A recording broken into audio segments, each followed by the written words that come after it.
नमस्कार, good evening मेरे प्यारे दोस्तों। स्वागत करते हैं आप सभी का आपके अपने YouTube channel OD study point में। तो कैसे हो मेरे बब्बर शेरों? उम्मीद करता हूँ आप लोग बहुत ही बेहतरीन होंगे और बहुत ही शानदार तरीके से आप लोग अपने पॉलिटेक्निक अथवा आईईआरटी एंट्रेंस एग्जाम 2026 के लिए बिल्कुल डेडिकेशन के साथ, बिल्कुल शिद्दत के साथ तैयारी कर रहे होंगे। तो प्यारे दोस्तों, जैसा कि आप लोगों को पता है कि हर संडे को मैं आप लोगों के लिए फ्री वीकली टेस्ट लेकर आता हूं, और जो बच्चा रैंक 1 लेकर आता है ना, उसको प्राइज भी दिया जाता है। यकीन मानो मेरे प्यारे दोस्तों, यदि आप हर संडे को यह टेस्ट देते हो ना, तो आपके पॉलिटेक्निक अथवा आईईआरटी एंट्रेंस एग्जाम के लिए रामबाण साबित होगा। क्योंकि मैं जो भी चैप्टर पूरे वीक में पढ़ाता हूं ना, मंडे टू सैटरडे, वही मैं संडे को टेस्ट के रूप में देता हूं।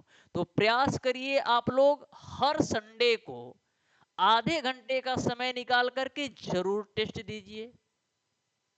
ये आपका 5वां फ्री वीकली टेस्ट था।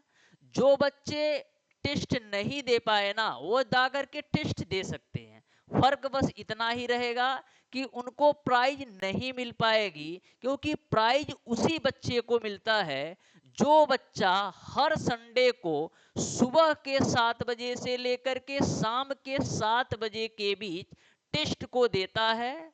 और जो बच्चा रैंक 1 लाता है, उसी को प्राइज दिया जाता है। तो जा करके जरूर टेस्ट देना। आपको खुद पता लगेगा भाई साहब कि कितना हमारे लिए लाभदायक है, कितना हमारे लिए रामबाण साबित होगा अगर हम हर संडे को इस टेस्ट को देते हैं। वैसे मैं लाइव आने वाला था 7 बजे शाम को, लेकिन सर्वर का इशू है बाबू, सर्वर बहुत वीक है। इंटरनेट का जो प्रॉब्लम है ना, वो काफी वीक है। इसी वजह से मैं आपके सामने लाइव नहीं आ पाया।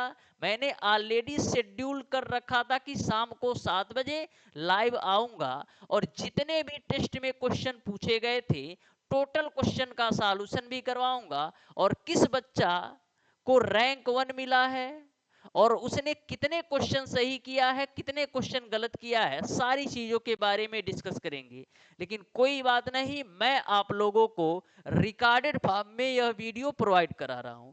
तो सबसे पहले मेरे प्यारे दोस्तों, आपका जो फ्री वीकली टेस्ट 5वां था, इसमें क्वेश्चन का लेवल क्या था, किस किस टाइप के क्वेश्चन पूछे गए थे, सबसे पहले हम इसके बारे में डिस्कस कर लेते हैं। फिर मैं आपको बताने वाला हूं कि इस बार प्राइज किस बच्चे को मिला है और उसने कितने क्वेश्चन का सही सही जवाब दिया है। तो सबसे पहले मेरे प्यारे दोस्तों, हम आ जाते हैं, हम देख लेते हैं कि आखिर टेस्ट में किस किस टाइप के क्वेश्चन पूछे गए थे। तो स्टार्ट करते हैं भाई साहब। आप ध्यान से एक एक क्वेश्चन देखिएगा, आपको खुद समझ में आएगा कि कितने शानदार शानदार क्वेश्चन मैंने टेस्ट में डाल रखे थे। तो पहला क्वेश्चन भैया ये पूछा था कि चैम्बर विधि से H2SO4 के निर्माण में उत्प्रेरक प्रयोग करते हैं। बताओ इससे ज्यादा सिंपल क्या हो सकता है। चैप्टर नंबर 7 और चैप्टर नंबर 8 मैथ से भी, और चैप्टर नंबर 7 और चैप्टर नंबर 8 केमिस्ट्री से भी मैंने क्वेश्चन पूछा था। और जो भी क्वेश्चन पूछा था ना, जिस भी चैप्टर से पूछा था, टोटल क्वेश्चन का सॉल्यूशन ऑलरेडी मैं यूट्यूब पर भी करवा रखा था और ऐप पर भी करवा रखा था। चैम्बर विधि से H2SO4 बनाने में उत्प्रेरक प्रयोग होता है। ऑप्शन नंबर ए था आपका प्लेटिनम, ऑप्शन नंबर बी का आपका था P2O5, ऑप्शन नंबर सी आपका था NO, और ऑप्शन नंबर डी था जिंक। तो चैम्बर विधि से H2SO4 के निर्माण में हम NO उत्प्रेरक का उपयोग करते हैं, यानी नाइट्रस ऑक्साइड का उपयोग करते हैं। ठीक है भाई, चलिए क्वेश्चन नंबर 2 आपसे ये पूछा गया था, आप ध्यान से देखिएगा। बोला है तांबे के टुकड़े को कॉपर सल्फेट के विलयन में डालने पर लोहे का सल्फेट बनाता है, इस अभिक्रिया का नाम है। तो देखो यह तुमने पढ़ रखा है, लेकिन इन्होंने लैंग्वेज में लिख दिया ना, इसलिए नहीं समझ पाए होगे। बोला है तांबे के टुकड़ा, तांबा यानी Cu की बात कर रहा है, कॉपर की बात कर रहा है, कॉपर सल्फेट के विलयन, तांबे के टुकड़े को कॉपर, तांबा, एक मिनट रुकना, एक क्वेश्चन गलत में तांबे के टुकड़े, तांबे,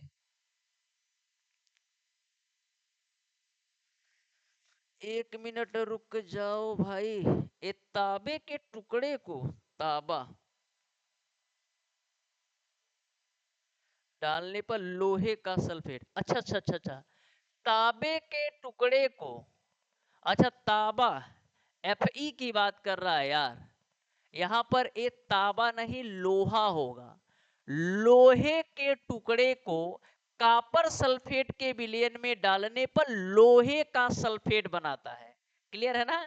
लोहे का टुकड़ा था, यानी आपका Fe था, इसको हम कॉपर सल्फेट के विलयन में डाल रहे हैं, यानी कि CuSO4 में जब आप डालोगे तो क्या होगा भाई साहब, जो आपका आयरन है ना, जो आपका लोहा है ना, कॉपर को प्रतिस्थापित कर देगा, कॉपर को लात मार के बाहर कर देगा, और कॉपर के प्लेस पर ए आ जाएगा, तो FeSO4 प्लस का Cu का निर्माण होगा। वही बोला है कि लोहे के टुकड़े को कॉपर सल्फेट के विलयन में डालने पर लोहे का सल्फेट बनता है, और इस अभिक्रिया का नाम है। तो मैंने आपको बताया था कि जब एक तत्व किसी दूसरे तत्व को प्रतिस्थापित कर दे, जैसे यहां पर जो आयरन है कॉपर को प्रतिस्थापित कर दे रहा है, तो यह आपका प्रतिस्थापन अभिक्रिया होता है, यानी ऑप्शन नंबर डी सही होगा। ज्यादा डीप में मैं नहीं बताने वाला हूं, क्योंकि ऑलरेडी ये सारी चीजें मैं पढ़ा रखा हूं। मैं आपको दिखाना चाहता हूं कि कौन कौन से चैप्टर से किस किस टाइप के क्वेश्चन पूछे गए थे टेस्ट में। क्वेश्चन नंबर 3 पर आओ। बोला है बेरियम कार्बोनेट का सूत्र है, बताओ इससे सिंपल क्या ही क्वेश्चन हो सकता है। बेरियम कार्बोनेट का सूत्र क्या होता है? तो सबको पता है बेरियम कार्बोनेट का जो सूत्र होता है BaCO3 होता है। क्या होता है भाई साहब? BaCO3 जो होता है ना, वो आपका बेरियम कार्बोनेट का सूत्र होता है, यानी ऑप्शन नंबर बी सही होगा। क्वेश्चन नंबर 3 पर आ जाओ। सॉरी, क्वेश्चन नंबर क्या हो रहा है यार, सॉरी, क्वेश्चन नंबर 1 2 3 हो गया ना, चलो क्वेश्चन नंबर 4 पर आ जाओ। क्वेश्चन नंबर 4 पर आप आ जाइएगा और ध्यान से देखिए। क्वेश्चन नंबर 4 भाई साहब इस तरीके से है, देख रहे हो, जितना मैं संवार रहा हूं ना, उतना ही बढ़ता ही जा रहा है। कहते हैं ना कि जितना समेटो उतना ही बिखरता जाना, वही कहानी इनकी है भाई साहब की। देखो, ए आपका था AgNO3 प्लस का NaCl से AgCl प्लस का NaNO3 अभिक्रिया है। तो यहां पर आप ध्यान से देखिएगा ना, तो एक चीज आपको समझ में आ रहा है कि यौगिकों का ही आपस में अदला बदली हो रही है। जब यौगिक आपस में ही अदला बदली करके नए यौगिक बनाते हैं ना, तो उन्हें हम उभय अपघटन अभिक्रिया कहते हैं, यानी ऑप्शन नंबर डी सही हो जाएगा। जैसे Ag जो है ना, Cl के साथ क्रिया करके AgCl बना लेता है, और NO3 जो है Na के साथ मिलकर के NaNO3 बना लेता है। तो जब आपके यौगिक आपस में ही अदला बदली करके नए यौगिक बनाते हैं ना, तो उसे हम उभय अपघटन अभिक्रिया कहते हैं। क्वेश्चन नंबर 5 पर आओ। निम्न में से सल्फ्यूरिक अम्ल का अणुभार है, बताओ इससे आसान क्वेश्चन क्या हो सकता है। भाई साहब, सल्फ्यूरिक अम्ल का जो रासायनिक सूत्र होता है H2SO4 होता है। तो 2 भाग हाइड्रोजन है, तो 2 ग्राम हाइड्रोजन का भार हो गया, सल्फर का 32 हो गया, 4 भाग ऑक्सीजन है, तो 4 गुणे 16 हो गया, ऐड कर लो, तो 2 प्लस का 32 प्लस का 64, तो देखो कितना होगा, 32 और 2 34, 34 में 64 जोड़ोगे 98 आएगा। ये 4 नंबर का क्वेश्चन था। ठीक है, चलो क्वेश्चन नंबर 6 पर आ जाओ। निम्न समीकरण में CuO का होता है, बताओ निम्न समीकरण में CuO का क्या हो रहा है, ऑक्सीकरण हो रहा है, अपचयन हो रहा है या अपघटन हो रहा है। और एक ऑप्शन भाई साहब नीचे हैं, उनको भी हम कर लेते हैं ऊपर, काहे का नीचे रहेंगे, इनको भी हम करते हैं ऊपर कर लेते हैं। ठीक है, आ गया, आ गया कि नहीं जी, नहीं आया। ओ ओ या तो इन्हीं को हम ऊपर करें। ओ ठीक है, आ गया ना, चलो। तो ये आपका भाई साहब क्या था, क्वेश्चन था। तो ध्यान से देखिएगा इस क्वेश्चन को। बोला है निम्न समीकरण में CuO का होता है, निम्न समीकरण में CuO का होता है। तो यहाँ पर आप ध्यान से देखिए, यहाँ पर अगर हम देखें कापर का ऑक्सीकरण संख्या कितना होगा, तो तुम कहोगे गुरुजी कापर का ऑक्सीकरण संख्या निकाल लो। तो Cu कापर का मैं मान लेता हूं भैया X है, और तुम्हारा ऑक्सीजन का -2 होता है बराबर 0, यानी X बराबर आपका 2 हो जाएगा। यहाँ पर CuO में कापर की ऑक्सीकरण संख्या +2 है, और यहाँ पर कापर मुक्त अवस्था में है, तो यहाँ पर कापर की ऑक्सीकरण संख्या 0 है। यानी क्या हो रहा है, ऑक्सीकरण संख्या आपका घट रही है। ऑक्सीकरण संख्या भाई साहब आपका घट रहा है। तो बताओ क्या होगा। तो अगर भाई साहब ऑक्सीकरण संख्या घटता है तो बताओ क्या होता है, अपचयन होता है। अगर ऑक्सीकरण संख्या घटती है तो अपचयन हो रहा है। अगर ऑक्सीकरण संख्या बढ़ रही है तब क्या होता है, ऑक्सीकरण हो रहा है। तो ऑक्सीकरण संख्या का घटना यानी अपचयन हो रहा है, यानी ऑप्शन नंबर बी सही होगा। जल्दी जल्दी में मैं पीडीएफ बनाया हूं इसलिए थोड़ा सा मिस्टेक हो गया है, बट ध्यान में रखिएगा आपको जो पीडीएफ मिलेगा ना वो आपको बिल्कुल सही मिलेगा। और पीडीएफ आप ऐप पर पा सकते हैं, फ्री मटेरियल वाले सेक्शन में जाइएगा ना तो वहां पर आपको पीडीएफ मिल जाएगा। ये क्या है, फेरस सल्फेट में फेरस मूलक की संयोजकता है। बताओ फेरस सल्फेट में फेरस मूलक की संयोजकता क्या होती है, तो सबको पता है भाई साहब 2 होती है। नेक्स्ट क्वेश्चन पर आ जाओ।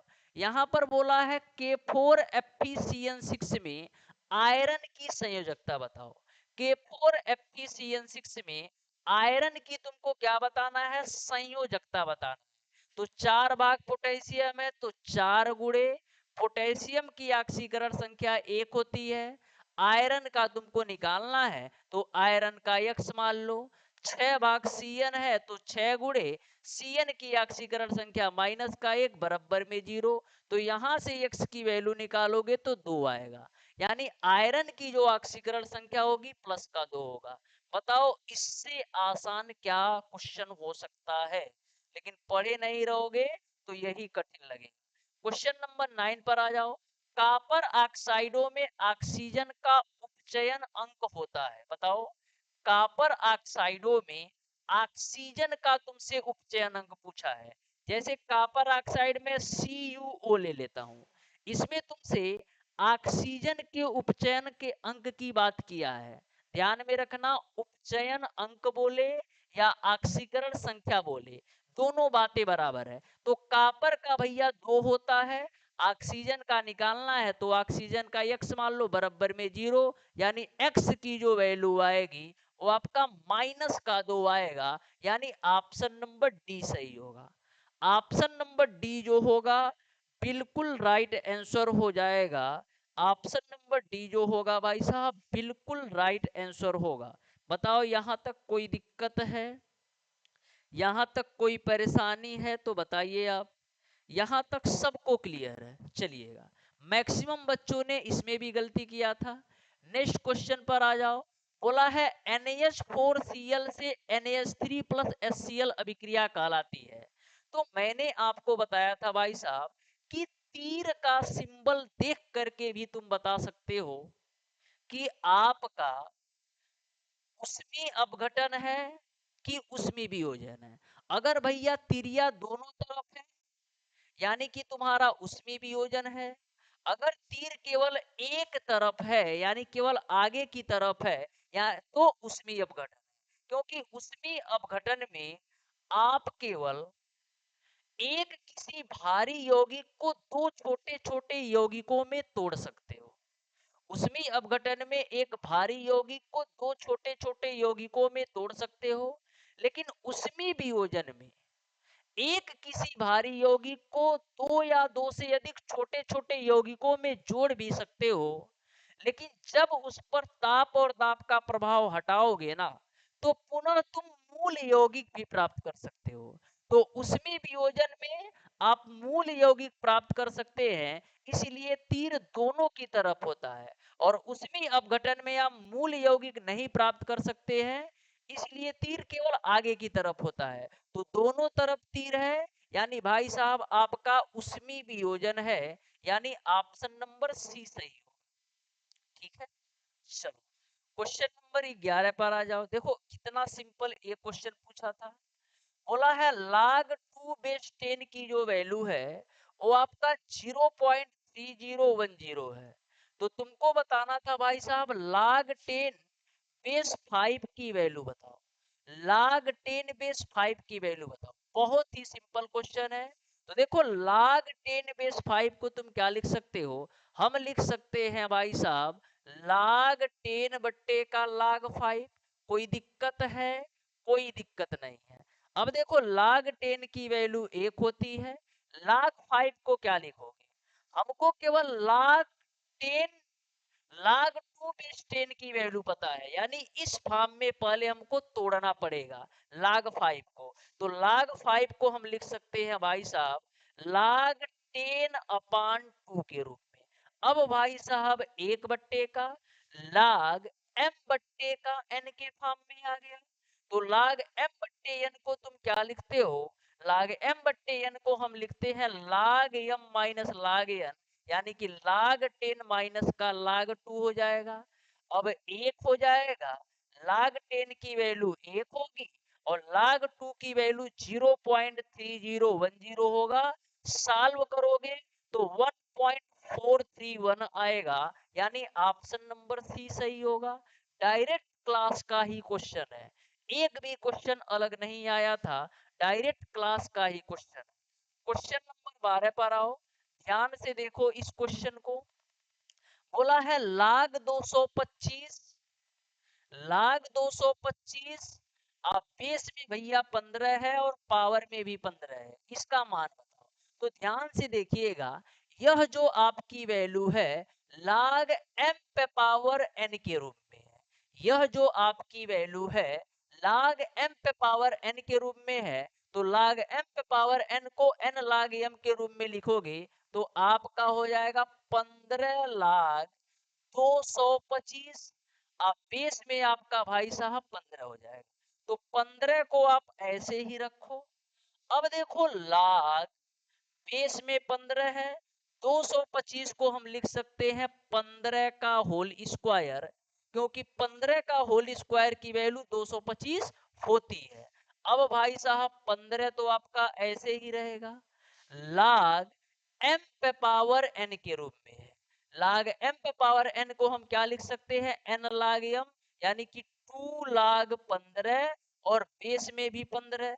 अब देखो लाग वाली वैल्यू बेस वाली वैल्यू सेम हो गई, तो इसका मान 1 होगा। तो फाइनली मिलेगा 15 गुणे 2, यानी कि 30 मिलेगा, यानी ऑप्शन नंबर बी सही होगा। डायरेक्ट क्लास का ही क्वेश्चन है। आ जाओ क्वेश्चन नंबर 13 पर, इसलिए मैं ज्यादा डीप में नहीं बता रहा हूं।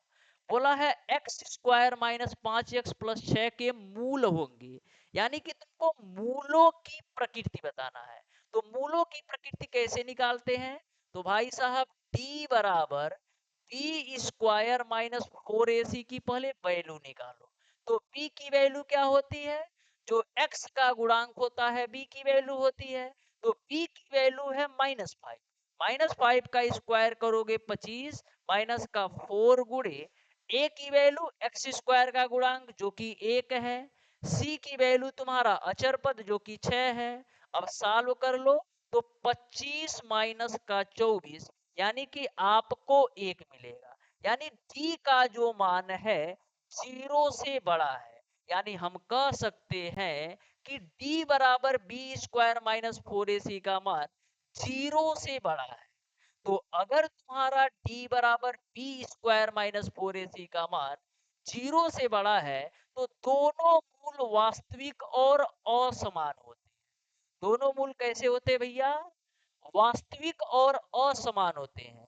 लेकिन अगर तुम्हारा d की वैल्यू 0 के बराबर आ जाए ना तो दोनों मूल वास्तविक और समान होते हैं। बताओ कितना सिंपल क्वेश्चन था। ठीक है भाई, नेक्स्ट संडे से आप लोग प्रयास करिएगा। मैं ऑलरेडी यार चैप्टर भी बता देता हूं तुमको कि किस किस चैप्टर से क्वेश्चन पूछे जाएंगे। अब बताओ इससे ज्यादा मैं क्या ही कर सकता हूँ।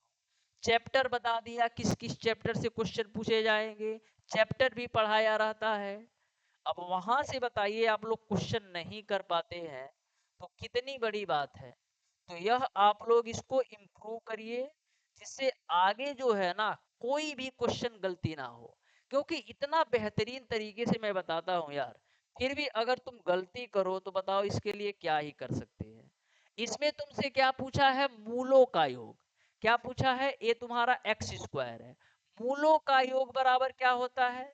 मूलों का योग बराबर होता है माइनस का एक्स का गुणांक बटे एक्स स्क्वायर का गुणांक। तो माइनस का एक्स का गुणांक -3 है, एक्स स्क्वायर का गुणांक 1 है, तो फाइनली आंसर मिल जाएगा 3। बताओ इससे सिंपल क्या होना चाहिए? यानी ऑप्शन नंबर ए सही होगा। नेक्स्ट क्वेश्चन पर आ जाओ। बोला है यदि ए बी सी क्रमिक संख्याएं हैं तो log 1 प्लस ए सी बराबर क्या होगा? ए बताना है। ए सबसे यूनिक क्वेश्चन, यह जो क्वेश्चन था ना सबसे यूनिक क्वेश्चन था, सबसे अलग क्वेश्चन था। देखो कैसे सॉल्व करोगे। बोला है ए बी सी आपकी क्रमिक संख्याएं हैं। क्रमिक संख्याएं का मतलब क्या होता है?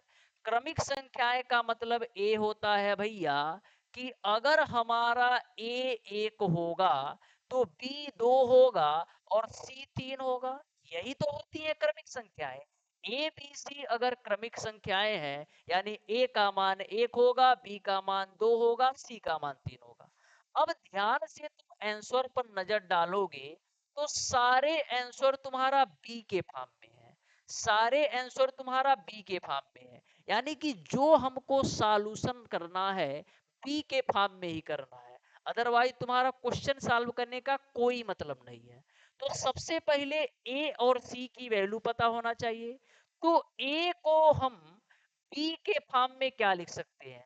तो ए बराबर हम बी माइनस का 1 लिख सकते हैं कि नहीं लिख सकते हैं? ए बराबर हम बी माइनस 1 लिख सकते हैं क्योंकि ए की वैल्यू 1 है। अब बी का मान बबुआ 2 रखोगे तो 2 माइनस 1 यानी 1 बराबर 1 आ जाएगा। यानी ए बराबर बी माइनस 1 लिख सकते हैं। अब सी के जगह पर तुम क्या लिख सकते हो? सी के जगह पर बी के रिस्पेक्ट में क्या लिख सकते हो? तो सी बराबर हम लिख सकते हैं बी प्लस का 1 क्योंकि सी की वैल्यू 3 है, बी का मान 2 में 1 जोड़ोगे तो 3 बराबर 3 आ जाएगा। यानी ए की वैल्यू को हम बी माइनस 1 लिख सकते हैं और सी की वैल्यू को बी प्लस 1 लिख सकते हैं। अब क्वेश्चन को सॉल्व कर लो। तो यहां से भाई साहब log 1 प्लस का ए की वैल्यू कितना है? बी माइनस का 1। ए की वैल्यू कितना है बबुआ? बी माइनस का 1। और सी की वैल्यू कितना है? बी प्लस का 1। बस इसी का कैलकुलेशन कर लो। तो यहां पर भाई साहब log होगा 1 प्लस का बी माइनस 1 का बी प्लस 1 में मल्टीप्लाई कराओगे तो बी स्क्वायर माइनस 1 मिलेगा। ठीक है, बी स्क्वायर माइनस 1 मिलेगा। कैसे? क्योंकि एक ब्रैकेट में तुम्हारा ए प्लस बी के रूप में है और एक ब्रैकेट में ए माइनस बी। तो एक ब्रैकेट में ए प्लस बी, एक ब्रैकेट में ए माइनस बी को हम क्या लिखते हैं? ए स्क्वायर माइनस बी स्क्वायर। तो ए स्क्वायर के जगह पर बी स्क्वायर आ गया, और जो तुम्हारा माइनस का बी स्क्वायर है ना, तो बी की वैल्यू एक है, एक का स्क्वायर एक हो गया। अब माइनस एक प्लस एक कैंसिल, तो फाइनली तुम्हारा मिलेगा log बी स्क्वायर। अब देखो log बी स्क्वायर जो है ना, ये log m पे पावर n के रूप में है। तो log m पे पावर n को तुम क्या लिख सकते हो, n log m, यानी कि 2 log b हो जाएगा, यानी ऑप्शन नंबर बी सही होगा। क्वेश्चन नंबर 16 पर आओ।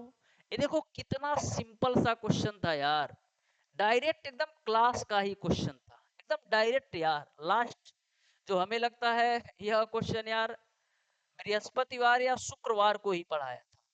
बोला है log e पे power x plus log e पे पावर 1 प्लस x बराबर 0 है, तो तुमको x की वैल्यू बताना है।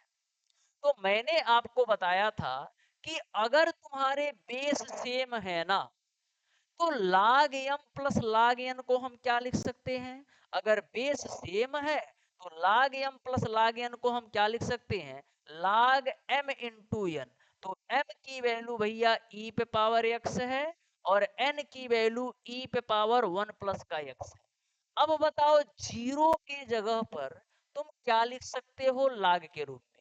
तो जीरो के जगह पर हम भाई साहब लिख सकते हैं log 1, क्योंकि log 1 की जो वैल्यू होती है वो तुम्हारा जीरो होता है। तो log से log को खपचे में भेजो। अब देखो यहाँ पर बेस सेम है, अगर बेस हमारा सेम होता है तो घाते आपस में जुड़ जाती है। यह कौन सा नियम कहता है, घातांक का नियम कहता है। तो बेस सेम है तो घाते जुड़ेंगी, तो 2x प्लस का 1 होगा। अब देखो राइट साइड में एक है, एक को तुम क्या लिख सकते हो, तो एक को हम लिख सकते हैं भाई साहब e पे पावर 0, क्योंकि e पे पावर 0 का मान तुम्हारा एक होता है। अब देखो दोनों साइड के बेस को मैंने सेम कर दिया, तो घातों की तुलना करोगे तो 2x प्लस 1 बराबर 0, यानी x बराबर हो जाएगा माइनस का 1/2, x बराबर हो जाएगा माइनस का 1/2, यानी ऑप्शन नंबर ए सही होगा। क्वेश्चन नंबर 17 पर आ जाओ और ध्यान से देखो क्वेश्चन नंबर 17 को भी। क्वेश्चन नंबर 17 भाई साहब ए है कि log x बेस में 216 है, प्लस का log 2x अपान 3 बेस में 216 है, बराबर आपका 2/3 है। तो तुमको भैया x का मान बताना है। किसका मान, x का मान बताना है, क्या होगा। तो ध्यान से और आराम से देखिएगा, यहाँ पर भाई साहब जो हमारा बेस है ना, दोनों जगह सेम है। अगर बेस सेम होता है तो log m plus log n को क्या लिखते हो, अगर बेस सेम होता है तो log m plus log n को हम लिख देते हैं भैया log m इंटू n। तो log m की वैल्यू कितना है, x है, और n की वैल्यू तुम्हारा है 2x अपान 3। कोई दिक्कत है नहीं है। तो log m प्लस का log n को log m इंटू n लिख दिया, बराबर आपका भैया 2/3 हो जाएगा। तुमको x की वैल्यू बताना है, ठीक है। अब देखो ध्यान से, अब देखो लघुगणक वाली वैल्यू को हम किस में चेंज करेंगे, घातांक के रूप में। तो जैसे ही तुम लघुगणक वाली वैल्यू को घातांक में चेंज करोगे तो 2x स्क्वायर अपान 3 बराबर क्या मिल जाएगा, 216 पे पावर 2/3 मिलेगा। अब देखो भाई साहब यहाँ से कैसे करेंगे, तो 2x स्क्वायर अपान 3 बराबर, अब देखो 216 को हम क्या लिख सकते हैं, 216 को हम लिख सकते हैं 6 का होल क्यूब, और बाहर में पावर 2/3 वेट कर रहा है, 3 से 3 को काट दो, तो यहां से मिलेगा 2x स्क्वायर अपान 3 बराबर आपको मिल जाएगा 6 का स्क्वायर करोगे 36 मिलेगा, मिलेगा ना हो, बिल्कुल मिलेगा। अब भाई साहब 2 से काटिएगा तो 18 बार, तो एक्स स्क्वायर की वैल्यू कितना मिलेगा, 18 तिया 54, तो एक्स स्क्वायर बराबर 54, तो एक्स बराबर तुम्हारा मिल जाएगा 3 कड़ी में 6, निकाल लेना वर्गमूल, 3 कड़ी में 6 होगा, यानी ऑप्शन नंबर सी सही होगा। क्वेश्चन नंबर 18 पर आओ। बाकी के 2 क्वेश्चन तुम खुद करोगे, पीडीएफ में दे दूंगा। अगर देखो ध्यान से सुनना, देखो पीडीएफ अगर तुम हमारे ऐप से नहीं पा सकते ना, तो पीडीएफ को भैया मैं आपको अपना नंबर दे देता हूं 7620175376। इस नंबर पर हाय लिख करके भेजना और बोलना हमें पीडीएफ चाहिए, तो यहां पर भी मिल जाएगा, व्हाट्सएप कर दूंगा। ठीक है, वैसे ऐप से आराम से ले सकते हो, कोई दिक्कत नहीं है। अगर दिक्कत होती है तो इस नंबर पर हाय लिख करके भेजना व्हाट्सएप पर, मैं आपको पीडीएफ दे दूंगा। अब देखिएगा ध्यान से, अब आप आराम से इस क्वेश्चन को देखिएगा। 19 और 20 आप करोगे। बोला है log x बेस 9 बराबर 7/2 है, तो log x बेस 3 का मान बताओ। अगर तुम यहां से पकड़े तो समझ लो क्वेश्चन तुम्हारे साथ खेल जाएगा, कितना भी घुमाओगे 4-5 मिनट घूमते रह जाओगे लेकिन आंसर नहीं पाओगे। इस क्वेश्चन को सॉल्व करने का तरीका भाई साहब यही से है, यानी यही से तुमको इसको सॉल्व करना है। तो देखो कैसे करना है, तो देखो लाग है तो लाग लिखो, देखो x है ना तो भैया हम x ही लिखेंगे, कुछ नहीं करेंगे। लेकिन जो हमारा बेस में 9 है ना, 9 को हम लिख देते हैं 3 का होल स्क्वायर, 9 को हम लिख देते हैं 3 का होल स्क्वायर, और x को x पे पावर 1 भी तो लिख सकते हैं, बिल्कुल लिख सकते हैं। बराबर आपका हो जाएगा भैया 7/2। अब अपने दिमाग को थोड़ा सा घुमाओ। मैंने आपको एक कॉन्सेप्ट बताया था कि अगर तुम्हारा log a पे पावर m हो और b पे पावर n हो, तो इसको बताओ क्या लिख सकते हो।